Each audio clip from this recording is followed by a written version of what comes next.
Everyone, next देखते हैं movement due to the growth. आपने पी प्लांट देखा ही होगा जिसके अंदर टेंड्रिल्स लगा होता है, जो ऐसे राउंड राउंड स्ट्रक्चर होता है। ओके, तो जो ये स्ट्रक्चर होता है उसके through other plants and fences पे क्लाइंब अप होता है। ये जो पी प्लांट का ग्रोथ होता है तब, और ये टेंड्रिल्स जो है वो बहुत ही सेंसिटिव होते हैं। वो क्या है कि जब भी उनको सपोर्ट मिलता है वो उसके थ्रू आसपास ये जो टेंड्रिल्स होते हैं वो सपोर्ट देते हैं प्लांट को, और प्लांट का ग्रोथ होता है। और ये जो प्लांट का ग्रोथ होता है वो एक डायरेक्शनल ग्रोथ होता है कि जो टेंड्रिल्स होते हैं वो सपोर्ट करते हैं और जिस तरह से उनको सपोर्ट मिलेगा उस तरह का उनका ग्रोथ होता है। तो ऐसे आगे देखें तो जो एनवायरमेंट ट्रिगर्स है, जैसे कि प्लांट का ग्रोथ की बात करें तो लाइट जिस डायरेक्शन में होगा उस तरह से उनका ग्रोथ होता है। ग्रेविटी की डायरेक्शन जो है, ओके, मतलब ये सब जो है वो उन पे इफ़ेक्ट करते हैं। तो this directional or trophic movements can be either towards the stimulus और अवे फ्रॉम इट। ये समझने के लिए आप लोग को एक्टिविटी 7.2 दिया है। ये जो स्ट्रक्चर है इसी तरह से आप लोग को कॉनिकल फ्लास्क में एक प्लांट ले लेना है, कोई भी एक प्लांट ले लेना है, और ये जो प्लांट है उसमें फ्रेशली जर्मिनेट बीन सीड्स जो होते हैं वो लेना है, यानी कि ये जब छोटा है तब लेना है। फिर आपको इस तरह से स्ट्रक्चर रख देना है, ये एक साइड में से कोई भी लाइट आना नहीं चाहिए और ये एक साइड में से विंडो ओपन होना चाहिए, ऐसी जगह पे रखना है, और जो सनलाइट आए वो एक ही डायरेक्शन में आना चाहिए। तो आप ऑब्जर्व करोगे कुछ दिनों के बाद, यानी कि 2 या 3 दिन के बाद, तो उसका जो सूट है, सूट यानी ये वाला पार्ट्स को सूट बोला जाता है, वो सनलाइट की डायरेक्शन में होगा, जिस तरह से विंडो है उस तरह से। एंड उसका जो रूट है, रूट जो है वो away from the light, okay, इस तरह से अवे फ्रॉम द लाइट होगा, क्योंकि जनरली ये पार्ट्स को सनलाइट चाहिए होती है। और दूसरी बार आपको क्या करना है, इस तरह से रख देना है कि ये जो प्लांट्स है वो इस तरह से, तो आप देखोगे जो रूट्स है वो मतलब कि सॉइल की डायरेक्शन में, यानी कि ग्रेविटी की डायरेक्शन में उसका ग्रोथ होगा, और जो ये सूट है, उसका जो सूट है ऊपर वाला पार्ट से, वो सनलाइट की डायरेक्शन में इस तरह से ग्रो करता है। अगर आप ये वाली एक्टिविटी में भी आपको यहाँ पे बोला गया है कि दूसरी बार आपको क्या करना है, ये जो रूट है वो सनलाइट की डायरेक्शन में होनी चाहिए और ये जो सूट है वो अवे फ्रॉम द सनलाइट की डायरेक्शन में। तब क्या होगा, ये तब भी उसका जो ग्रोथ होता है वो सनलाइट की डायरेक्शन में ही होगा। तो plant show the tropism in response to the other stimuli as well. आपको ये क्वेश्चन बहुत बार आता है कि ट्रॉपिज्म किसको बोला जाता है या तो ट्रॉफिक मूवमेंट किसको बोला जाता है। उसका डेफिनेशन देख लेते हैं। Response of a organism in direction of a stimulus और away from it is called trophic movement या तो ट्रॉपिज्म। तो इट मे बी पॉजिटिव और नेगेटिव। हाउ, तो देखो ये जो है ये पॉजिटिव जियोट्रॉफिक है और ये जो है वो नेगेटिवली जियोट्रॉफिक है। पहले मैं आप लोग को जियोट्रॉफिक क्या है वो समझा देती हूँ। देखो 4 टाइप्स है ट्रॉपिज्म्स के। तो पहला है फोटोट्रॉपिज्म। फोटोट्रॉपिज्म मतलब क्या, देखो photo, okay, stem tips grow in the direction of light. जो लाइट की डायरेक्शन में स्टेम का ग्रो होता है उसको फोटो, यानी कि फोटो मतलब सनलाइट समझो आप, और सनलाइट, स्टेम का ग्रो सनलाइट की डायरेक्शन में ही होता है, तो उसको क्या बोलेंगे, फोटोट्रॉपिज्म। ओके, तो उसको हम बोलेंगे पॉजिटिवली फोटोट्रॉपिज्म, क्योंकि जिस डायरेक्शन में सनलाइट है उस डायरेक्शन में उसका ग्रोथ हो रहा है। अभी देखते हैं जियोट्रॉपिज्म। क्या जियोट्रॉपिज्म है, तो response of organism to gravity, gravity की डायरेक्शन में जो भी रिस्पॉन्स होता है उसको बोलेंगे जियोट्रॉपिज्म।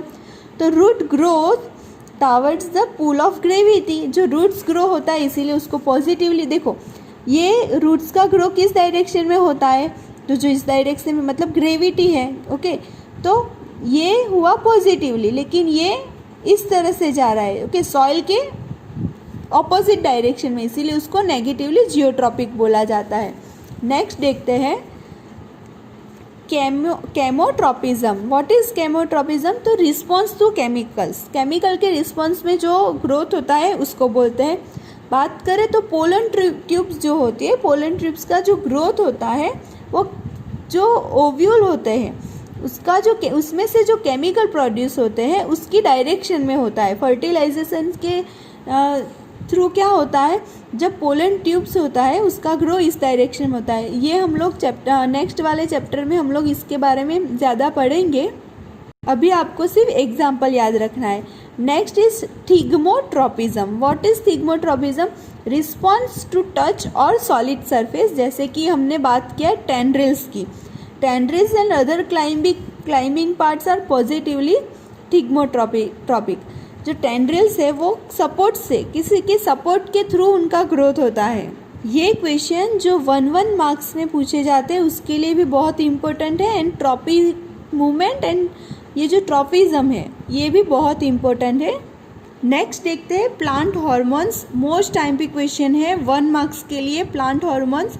तो प्लांट हार्मोन क्या करते हैं? Control and coordination in plants. Plants के अंदर कंट्रोल एंड कोऑर्डिनेशन, और ये जो है वो तो केमिकल सब्सटेंस होते हैं जो प्लांट टिश्यू के अंदर बहुत ही स्मॉल क्वांटिटीज़ में पाए जाते हैं।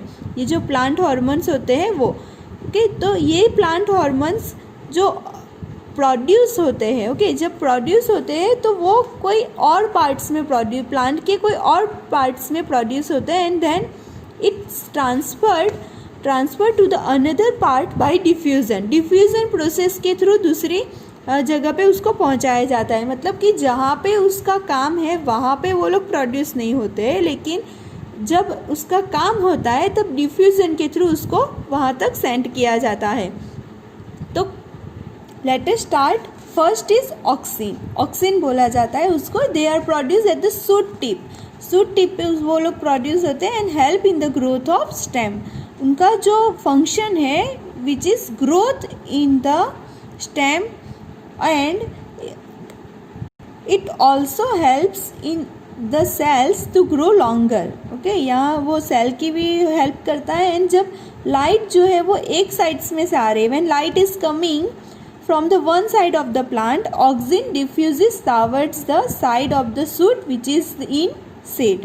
तो ये काम भी ऑक्सीजन ही करता है। मतलब कि प्लांट का ग्रोथ सनलाइट जिस डायरेक्शन में आ रहा है उस डायरेक्शन में के करने का काम भी कौन करता है? ऑक्सीजन। लेकिन आपको ये याद रखना है वो कहाँ पे प्रोड्यूस होता है? वो शूट टिप पे प्रोड्यूस होता है और जो स्टेम है उसका ग्रोथ करने में, और जहाँ पे लाइट आ रही है लाइट की डायरेक्शन में उसका ग्रोथ कराने में। मतलब कि ऑक्सीजन रिस्पॉन्सिबल किसके लिए हुआ? Oxygen is responsible for phototropism, जो हमने आगे देख चुके। ये जो फोटोट्रॉपिज्म है, तो ऑक्सीजन जो प्लांट हार्मोन है वो फोटोट्रॉपिज्म के लिए रिस्पॉन्सिबल है। Next is gibberellins. जिब्रेलिन्स का काम क्या है? It helps in vegetative growth okay. या तो आप बोलो it helps in the growth of stem okay, वो भी सेम ही स्टेम की ग्रोथ में भी ये जिब्रेलिन ही हेल्प करता है। Next is cytokinins. What is cytokinins? Cytokinins के फंक्शन है promote the cell division. They are present mainly in fruits and as well as seeds के सेल डिवीजन का काम करता है साइटोकिनिन्स। Next is abscisic acid. ये जो यहाँ पे है it inhibits the growth and induce the wiltening of leaves. It means that जब भी मतलब कि ये प्लांट के ग्रोथ का इनहिबिटर है, इनहिबिटर माना जाता है, क्योंकि एक प्लांट का पर्टिकुलर हाइट का ग्रोथ हो जाने के बाद plant also need signals to stop growthing. उसका ग्रोथ अभी स्टॉप कर देना है। तो ये सब का काम कौन करेगा? ये एब्सिसिक एसिड। मतलब कि देखो ये तीन जो है ऑक्सीन, जिब्रेलिन्स एंड साइटोकिनिन्स, ये ग्रोथ बढ़ाने का काम करते हैं, जबकि ये एब्सिसिक एसिड क्या है? ग्रोथ इनहिबिटर है। मतलब कि ये तीन growth promoting and this is growth inhibitors. Next is ethylene helps in ripening of fruit. तो ये आप लोग को टेक्स्ट बुक में नहीं दिया है, लेकिन फिर भी आपको याद रखना है कि ये जो इथिलीन है वो फ्रूट पकाने में जो है वो हेल्प करता है। तो ये प्लांट हार्मोन्स के बारे में लिखना है आप लोग को एंड बहुत ही इम्पोर्टेंट है। एक क्वेश्चन ज़रूर आता है इसमें से। Okay friends, thank you.